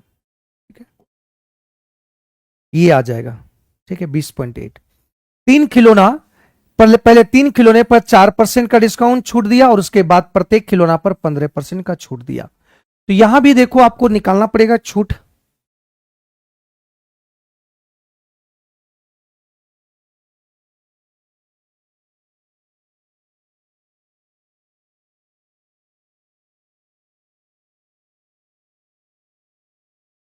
यहां से निकाल लो 10 खिलौना पर कितना छूट मिला है, तो 10 खिलौना पर छूट मिलेगा। मान लेते एक खिलौना का दाम आपका इतना है, तो पॉइंट इतना, तो ये आपका आ गया ये इतना आ गया है ना, 252 आ गया, 252 आ गया। ठीक है, 252 आ गया, तो छोड़ दो यहां से, इसको हटाओ, पूरा नहीं करना, इस तरह से नहीं करना है।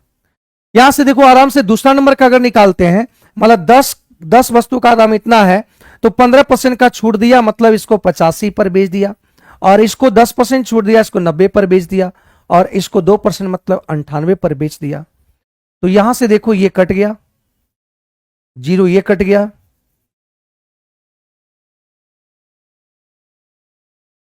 सत्रह पचे 85, 20 पंचे, ठीक है, ये 49 और ये 10,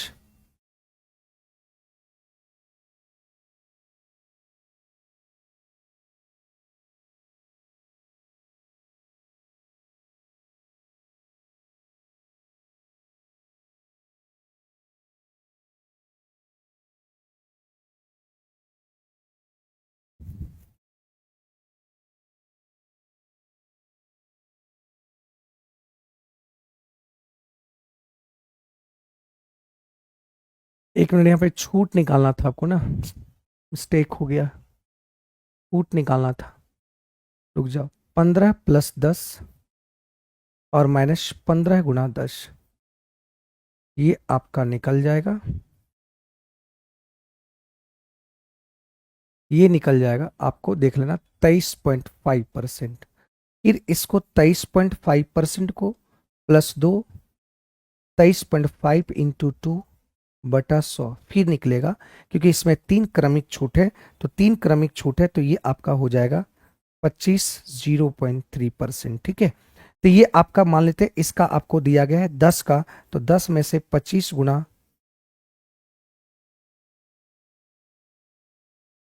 तो ये आपका आ जाएगा 0 गुना होगा, इतना रुपया छूट मिलेगा इसको।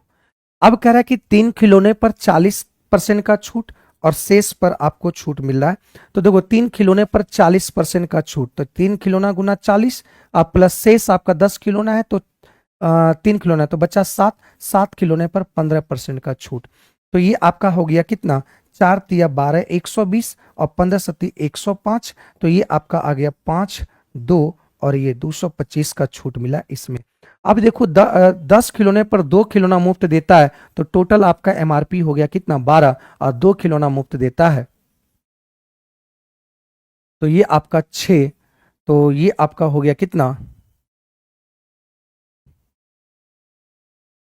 50 दूनी और 3 दूनी, तो 16 सही 2/3%। मतलब यहां से अगर गुणा करते हैं 50/3%,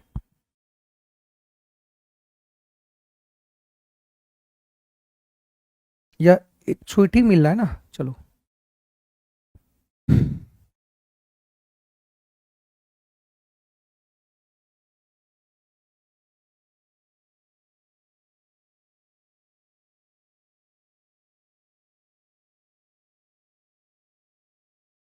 10 खिलौना पर 2 खिलौना मुफ्त मिलता है, 10 खिलौने पर 2 खिलौना मुफ्त मिलता है, तो 10/2 और गुणा 100 कर देंगे, तो 0 से 0 कट गया, तो 20 छूट मिलता है, तो 20 छूट मिलता है, तो यहाँ पे आपका 10 हो गया, तो ये आपका हो गया 200। बहुत समय वाला सवाल है, एक बात समझो। तो यहाँ पे देखने को मिला कि सबसे ज्यादा आपको छूट के मिलने की अगर बात किया, तो सबसे ज्यादा छूट आपको यहाँ पे मिला है 252। मतलब 252 मतलब एक में सबसे ज्यादा लाभकारी होगा option number A, option number A हो जाएगा, इस देख लेना, ऑप्शन नंबर ए सबसे लाभकारी हो जाएगा, इस बात को ध्यान देना। ठीक है, अब कह रहा है कि मान लीजिए कि x वह बड़ी से बड़ी संख्या है जो 70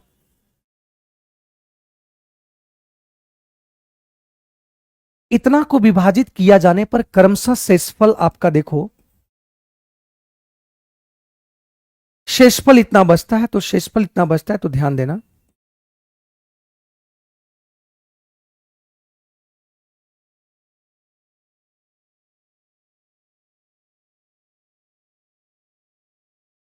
तो शेषफल देखो कितना बच रहा है, तो यहां से 22 जाएगा, तो ये आपका हो जाएगा कितना 1750, ये आपका हो जाएगा 45, तो यहाँ पे 10 में से 6 चल जाएगा, 4 में चल जाएगा, 6 हो जाएगा, और उसके बाद यहाँ पे बच जाएगा 4 इतना।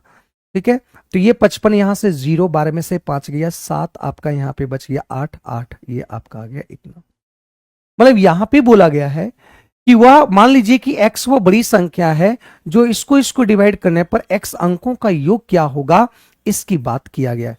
x अंकों का योग क्या होगा, मतलब ये कह रहा है कि इसको x एक संख्या है जो इसको पूरी तरह से डिवाइड कर दे, तो पूरी तरह से अगर डिवाइड कर देगा तो वो आंसर कितना होगा, उसका योगफल क्या होगा। 7 5 12, 6 4 10 18, 8 8 और 9 7 16 और 24, मतलब वो 3 से तो कटेगा, मतलब वो 3 का मल्टीपल तो आंसर होगा। देखो इसको अगर हम बाय ऑप्शंस बनाना चाहते हैं तो बहुत आसान से इसको बना सकते हैं। एक बात देखिए, इतना करने की कोई भी जरूरत नहीं था, इतना करने का कोई भी जरूरत कुछ नहीं था, और कर सकते थे। देखो यहाँ पे कैसे कर सकते थे, देखो इसको लिखने की विधा, अगर ये सवाल बहुत हार्ड है, बहुत लंबा समय लगेगा, लंबा क्वेश्चंस बनेगा, लेकिन एक बात समझो, अगर इसको चाहेंगे शॉर्टकट बनाने तो ध्यान देना, समझो कि ये अगर यहां से अंतर किए तो ये संख्या, ये अंतर किए तो ये संख्या, ये अंतर किए तो ये संख्या है, इसका अगर योगफल निकालते हैं, यहां योगफल ही दिया निकालना है, इसका अगर योगफल निकालेंगे 7 5 12 आ जाता है, इसका अगर योगफल निकालेंगे तो ये 18 आ जाएगा, इसका योगफल निकालेंगे तो ये 24 आएगा। अब बताओ x से जब ये संख्या डिवाइड होगा तो इसका देखो x से जब डिवाइड करेगा तो ये 12, 18, 24, मतलब तीनों में कॉमन कौन है? देखो तीनों आपका 3 से कट रहा है, मतलब x में आपका 3 तो मौजूद रहेगा, मतलब x जो संख्या रहेगा उसमें 3 का मल्टीपल तो जरूर होगा। तो 3 का मल्टीपल देखो एक ही ऑप्शन देखने को मिल रहा है, ये इसका ऑप्शन हो जाएगा। तो ये को बाय ऑप्शन बनाए, बाय ऑप्शंस बना दिए। और देखो डायरेक्ट ऐसे कैसे करेंगे, x से डिवाइड करने पर देखो सबसे पहले अंतर देखो कितना अंतर है, 0, 6 में से 1 गया 4, और ये मतलब 114 आया। यहां भी देखो अंतर कितना है, 0, 7 में से 6 गया 1, 8 में से 4 है। मतलब यहां पे देख रहे हो कि डिफरेंस यहां पे जो आया यही डिफरेंस देखो 1410, 1410, मतलब या तो इसके डिफरेंस से आपका ये 1410, मतलब ये 1410 से ये डिविजुअल होगा, 14 से 10 ये भी डिविजुअल होगा, 14 से 10 ये डिविजुअल होगा। 14 से 10 से काटेंगे 14 25 70 कट रहा है, ये देखो 6 बार में कट रहा है, ये भी आपका कट रहा है। मतलब ये 1410 से अगर ये कटेगा तो इससे 1410 का अंतर है तो ये भी कटेगा, इसमें 1410 जोड़ेंगे तो ये भी कटेगा। तो 1410 मतलब आपका जो x है वो 1410 हो गया, मतलब यही आपका एचसीएफ हो जाएगा। तो x के अंकों का योग ज्ञात करो, तो 1 प्लस 4 प्लस, तो ये आ जाएगा आपका कितना 6। देखो ऐसे भी बन गया, और डायरेक्ट भी आपको बताए थे कैसे इसका बनाना है, ठीक है। कर साइन ए कॉस ए, इसका मान क्या होगा? तो साइन यहां से क्या मान होगा, तो यहां पे काम करो, चलो 45 यहां पे कौशिक है, 45 रख लो। तो जब यहां पे 45 रखेंगे, 45 रखेंगे तो ये 1/√2 होगा, और ये आपका 2 हो जाएगा √2, तो स्क्वायर, और फिर यहां पे आ जाएगा 1/√2, और ये आपका हो जाएगा √2, ये हो जाएगा। तो यहां से अगर बात करें कि 2, तो 2 यहां पे चल जाएगा, तो यहां पे आपका देखो 2 कर देंगे, 2 1 3, 3 बटा आपका √2 हो गया, का √2 का स्क्वायर, और ये भी आपका 3√2 का होल स्क्वायर हो गया।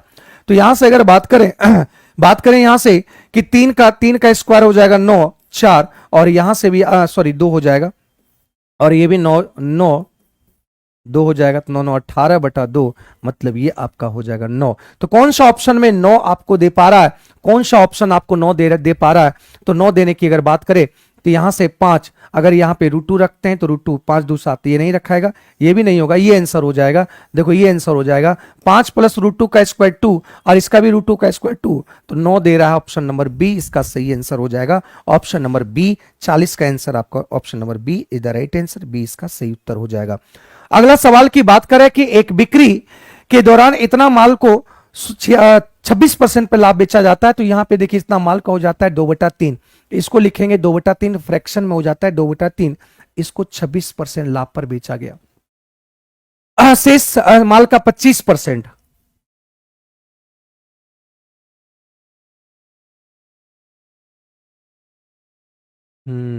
यहां पे देखो कुछ शॉर्टकट करते हैं, रुक जाओ।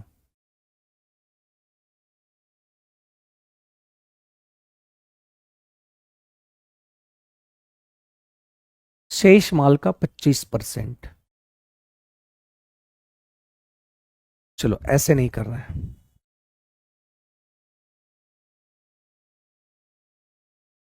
ठीक है। देखो यहां पे 2/3 है, फ्रैक्शन में 2/3 है, और इसको ले सकते हैं 1/4। अगर हम मान लेते हैं कि कुल आपका जो बिक्री हुआ होगा, कुल माल जो रहा होगा, ये इसका एलसीएम ले लो, 4 या 12, 12 मान लो फ्रैक्शन को खत्म करने के लिए। अब बोलो कि 2/3 अगर इसका लेते हैं तो इसका 2/3 भाग लेंगे, तो 12 का 2/3 करेंगे तो ये कट जाएगा आपका 4 4 दूनी 8, ये हो जाएगा, और इसको बेच रहा है 26% के लाभ पर। फिर अगर हम बात करें कि इसकी वस्तु 25%, 1/4, तो 1/4 करेंगे तो ये 3 हो जाएगा, और इसको बेच रहा है कितना, ये 20% लाभ पर। और फिर यहां पे बचा कितना, 8 3 11 1 1, 12 आपका हो गया, और इसको शेष बचे, इसके बाद शेष बचे माल को 40% हानि पर बेच रहा है। तो ओवरऑल कह रहा है कुल लाभ x% हुआ है, तो x का मान क्या हुआ, कुल लाभ x% हुआ है, तो कुल लाभ x% हुआ है, तो इसका मान क्या होगा, इसको निकालना है। तो यहां से देखो इतना लाभ, यहां से लाभ निकालेंगे इसका 26% निकालेंगे,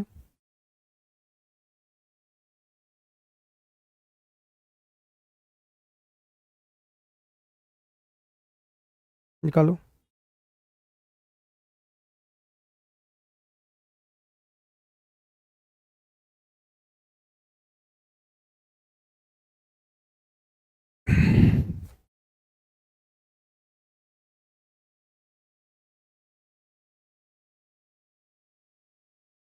तो देखो यहां से इसका 26% अगर निकालेंगे, 8 का अगर 26% निकालते हैं बहुत प्यार से, 8 चक 48, 8 दूनी 16, 16 8 चक 48, 8 दूनी 16, तो ये आपका आ गया इतना। मतलब इसका जो आपका होगा 20.8 आपका लाभ हो जाएगा। ठीक है, अगर हम बात करें यहां से 20%, 3 का 20% निकालेंगे तो 20% यहां पे आपका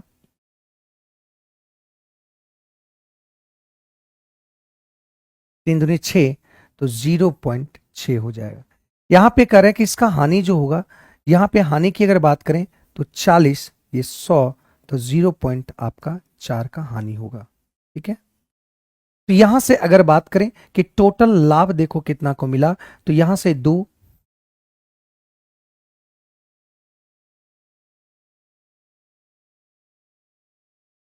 6 और ये हो गया 2, यहां से घट जाएगा आपका इतना। तो 2.28 का लाभ हुआ, किससे? 12 से गुणा आपको करना है 100%। तो पॉइंट हटाएंगे, ये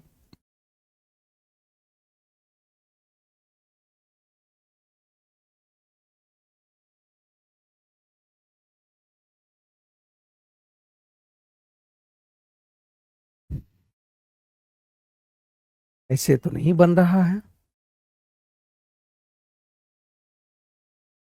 चलो देखते हैं।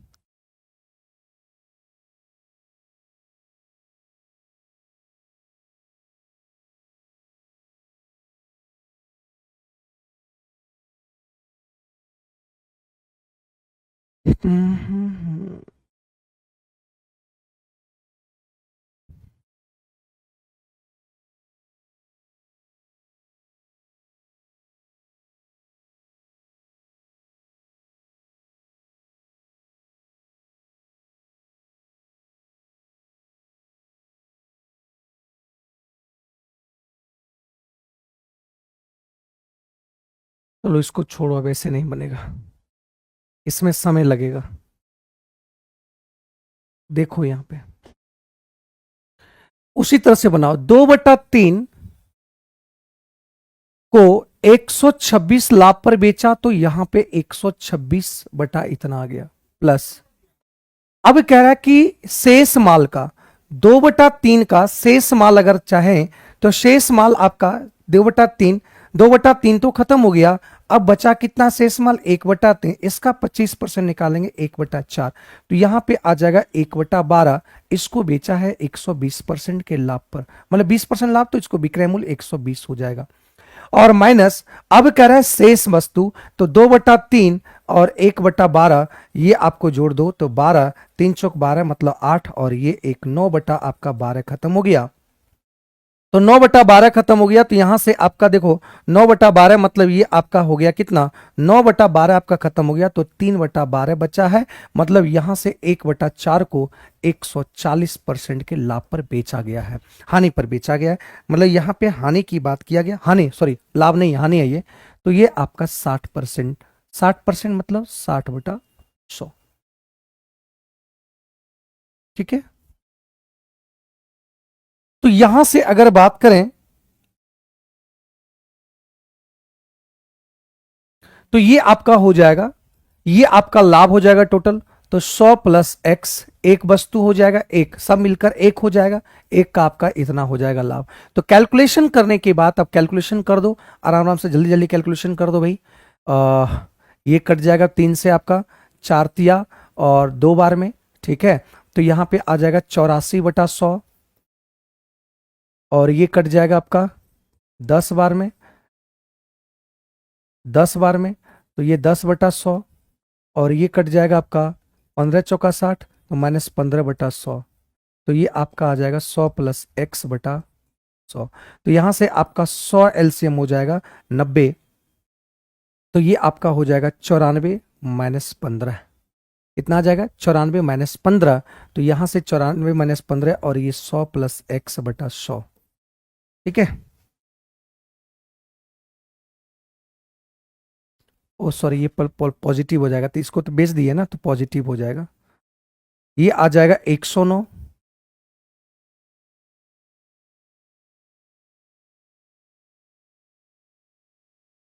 नो हो गया।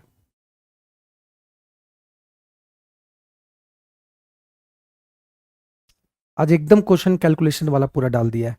तृतीय अनुपाती निकालो, तो 8:72 और फिर 72 और तृतीय अनुपात x मान लिए। 18 चौक 72, मतलब इसका 4 गुना है, तो ये भी इसका 4 गुना होगा। तो 4 दूनी 8, 7 चौक 28, मतलब 288। ऑप्शन नंबर सी हो जाएगा। ऑप्शन नंबर सी हो जाएगा। ठीक है, ऑप्शन नंबर सी हो जाएगा। अब कह रहा है ए द्वारा हिंदी में, बी द्वारा अंग्रेजी में प्राप्त अंकों का योग। ए द्वारा हिंदी में 86 और बी द्वारा अंग्रेजी में, बी द्वारा अंग्रेजी में 74। 4 4 10, 8 7 15, 160। अब कह रहा है कि योगफल, अंकों का योगफल। सी द्वारा अंग्रेजी में ये ए है और बी। सी द्वारा अंग्रेजी में 70 और डी द्वारा विज्ञान के अंकों में, विज्ञान के अंकों मतलब ये 70, 140। अंकों के योगफल का अनुपात ज्ञात करना है, इसका योगफल का ज्ञात करना है। तो ये 8:7 आ गया। ऑप्शन नंबर बी आ गया। बहुत आसान सवाल थे, इसमें ज्यादा दिमाग लगाने की जरूरत था नहीं। 12 सेंटीमीटर त्रिज्या वाले एक ठोस धात्विक गोले को पिघलाकर, तो यहां पे 12 सेंटीमीटर एक आपका, ये आपका एक बड़ा आपका धात्विक गोला है। इसका 12 सेंटीमीटर 4/पाई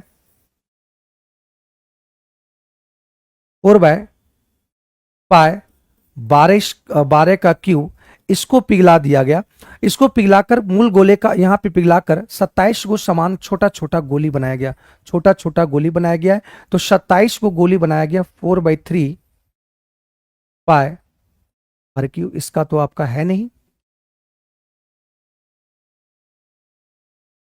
तो बताओ, इससे पिघलाकर बनाया गया इस तरह से 27 गोली बनाया गया। कितना गोली?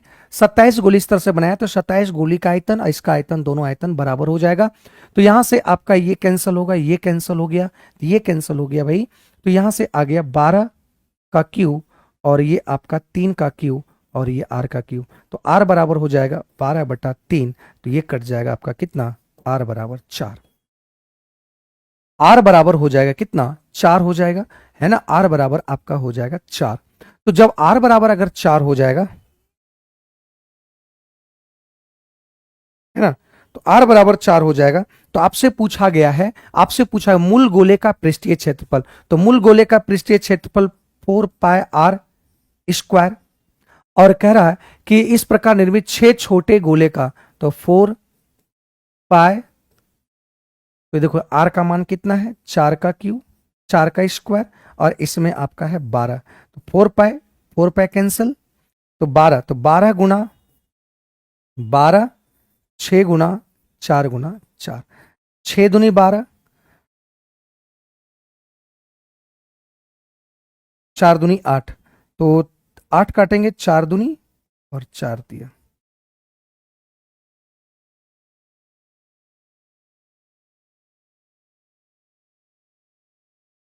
थ्री इज टू 2 हो जाएगा। Option number A, 3:2 option number A. ठीक है। 25 किलोग्राम को किलोग्राम में बदलने के लिए सही उत्तर बताओ। 25 ग्राम, इसको किलोग्राम में डिवाइड करना है, तो 1000 ग्राम से डिवाइड कर देंगे। तो ये आ जाएगा 25 40। ऑप्शन नंबर ये आ जाएगा डी। ऑप्शन नंबर डी इसका सही आंसर आ जाएगा। ठीक है, 56 का डी आ जाएगा। 56 का डी आंसर आ जाएगा। ठीक है। अगला कह रहा है कि संपूर्ण क्रांति 14:30 बजे 75 किलोमीटर प्रति घंटे की चाल से दिल्ली से चेन्नई के लिए रवाना हुई, जबकि राजधानी एक्सप्रेस उसी दिन इतना बजे उसी मार्ग से 90 किलोमीटर प्रति घंटे की चाल से दिल्ली से चेन्नई के लिए रवाना होती है। तो दिल्ली से चेन्नई कितने दूर पर रेलगाड़ी दोनों एक दूसरे को मिलेंगे? देखो यहां से यहां पे, ये यहां पे 14:30 में यहां से खुला और 75 किलोमीटर प्रति घंटे की रफ्तार से निकल गया। अब 75 किलोमीटर प्रति घंटे की रफ्तार से जब निकल गया, जब 75 किलोमीटर प्रति घंटे की रफ्तार से जब निकल गया, तो अब कह रहा है कि एक राजधानी एक्सप्रेस, ये संपर्क है, और एक राजधानी एक्सप्रेस यहां से निकलता है कितना बजे, 6:30 बजे, और ये 90 किलोमीटर प्रति घंटे। इसका कहने का मतलब ये क्या हुआ कि यह गाड़ी जो संपर्क क्रांति आपका 14:30 बजे निकला है, मतलब ये 2 घंटा आपका फ्रीडम होके घूमेगा, 2 घंटा घूमेगा, 2 घंटा में कोई आपका रिलेटिव स्पीड नहीं लगेगा, मतलब ये 150 किलोमीटर चल चुका होगा। उसके बाद 1.5 घंटा यहाँ पे 16:30 बजे यहां से निकला है, तो ये 2 घंटा तक निकल जाएगा। अब संपर्क क्रांति यहां चलाया, अब संपर्क क्रांति यहां पे चलाया 75 किलोमीटर प्रति घंटे की रफ्तार से 16:30 में यहां चलाया, और अब यहां से राजधानी निकलती है। अब राजधानी यहां से निकलती है तो दिल्ली से कितने दूर पर दोनों रेलगाड़ी एक दूसरे से मिलेंगे, तो ये आपका मान लेते हैं कि यहां पे मिला और ये यहां के मिल गया, तो रिलेटिव स्पीड तो लगेगा। अब जब राजधानी एक्सप्रेस को पकड़ेगा तो एक ही समय में ये 16:30 बजे, ये 16:30 बजे निकला, तो रिलेटिव स्पीड निकलेगा। रिलेटिव स्पीड में चाल क्या होता है, घट जाता है, तो 90 में से 75 चल गया, तो 15 किलोमीटर पर आवर। अब पकड़ने की बात करेगा तो ये 150 किलोमीटर को क्या करना पड़ेगा, जीरो करेगा, ये 150 मीटर को धीरे धीरे कम करेगा, तभी तो जाके पकड़ पाएगा। तो पकड़ने का समय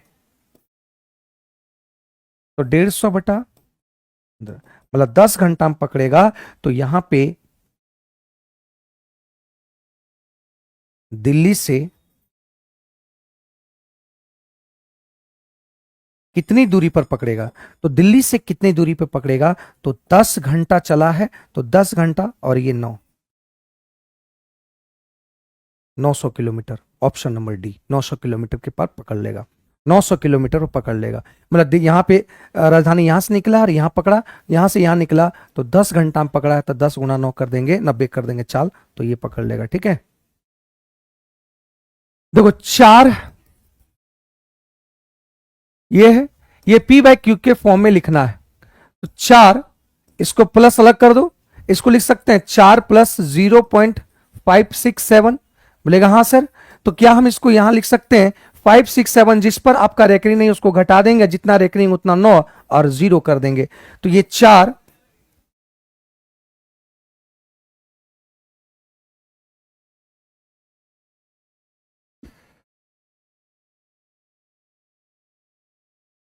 ठीक है,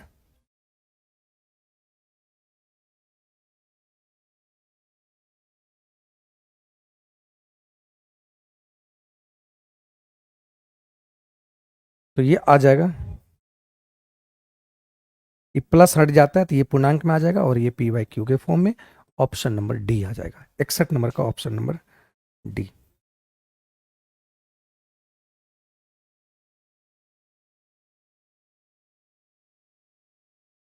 यहां पे कह रहा है कि माध्य ज्ञात करो, तो बहुलक दिया हुआ है, तो हम जानते हैं कि मॉड बराबर होता है मीडियन और 3 मीडियन, और ये होता है, तो यहां से बहुलक दिया हुआ है, इतना दे रखा है, और मीडियन आपका माध्यिका दे रखा है, तो 24 तिया, तो 24 तिया आपका 72, और यहां पे आपका मीन हो जाएगा, तो यहां पे मीन ही निकालना था, इधर आ जाएगा आपका, घट जाएगा, तो ये आपका 0 घटेगा,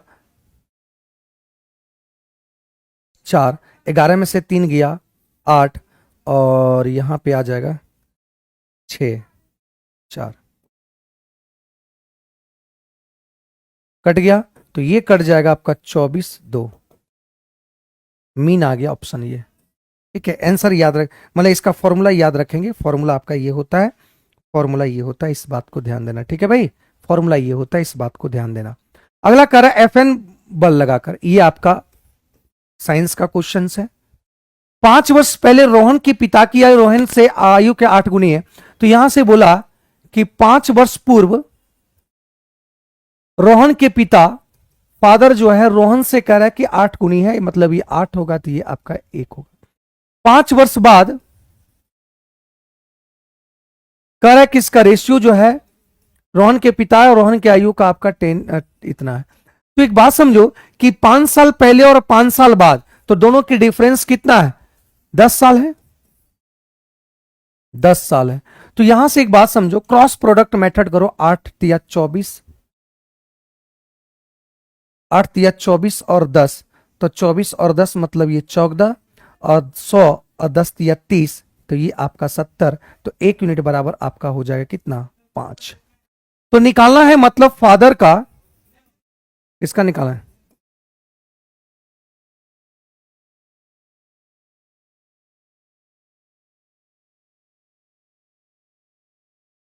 तो यहां से रोशन की वर्तमान आयु करेंगे तो 5 इकाई 5, लेकिन ये 5 साल पहले का है तो 5 करेंगे तो ये आपका आ जाएगा 10 साल। ऑप्शन नंबर बी इसका सही आंसर आ जाएगा। ठीक है, क्रॉस प्रोडक्ट से निकाल दिए।